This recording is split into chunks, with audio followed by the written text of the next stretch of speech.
এই খুনের দায়িত্ব তারেক জিয়াকে গ্রহণ করতে হবে।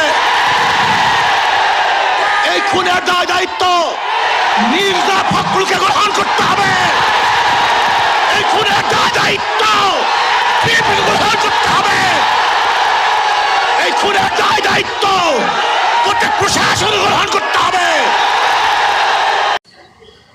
চাঁদা নিলে পুরস্কার, ধরা পড়লে বহিষ্কার, ভাইরাল হলে গ্রেফতার। কি ভেবেছেন বাংলাদেশের মানুষ বোকা?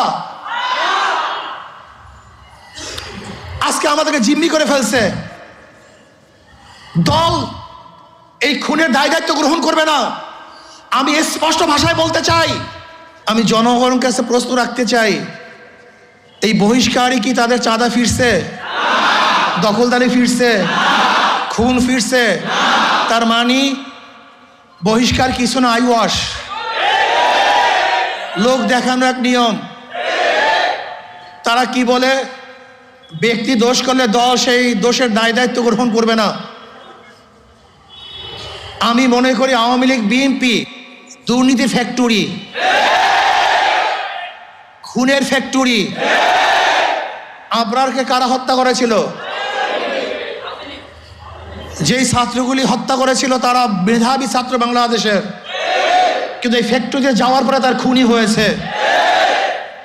আজকে হাজারো মেধাবীরা এই আওয়ামী লীগ বিএনপি করার কারণে ওরা ধর্ষক হয়েছে, ওরা চাঁদাবাজ হয়েছে। এই দলগুলি এমন এক ফ্যাক্টরি, যদি ফেরেশতাও সেখানে ঢুকে আজাজিল হয়ে বের হবে। সৎ মানুষগুলি ঢুকলে চোর হয়ে বের হবে। যাদের হাতে রক্ত ছিল না, এই আওয়ামী লীগ বিএনপি করার পরে তাদের হাতের মধ্যে রক্তে রঞ্জিত হবে। যারা কোনো মেয়েদের দিকে তাকাতো না, এই দলগুলি করার পরে তারাই ধর্ষক হবে, জালেম হবে, অত্যাচারী হবে। তারাই টাকা পাচার করবে। এমন কোনো জায়গা নাই যেখানে চুরি হচ্ছে না, ডাকাতি হচ্ছে না, দখলদারি হচ্ছে না, চাঁদাবাজি হচ্ছে না। এই বরিশালের এমন কোনো স্থান দেখাতে পারবেন না যেখানে চাঁদাবাজি নাই।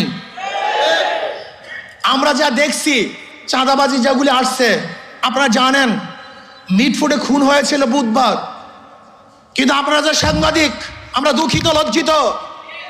সবার বিবেক মরে গেছে। বাংলাদেশের বিবেক বলতে কিচ্ছু নাই। বুধবার এই ঘটনা ঘটছে, কোন সাংবাদিক এই ঘটনা প্রকাশ করতে পারে নাই, অথচ সবার মাঝে এই ঘটনা ঘটেছিল। না একজন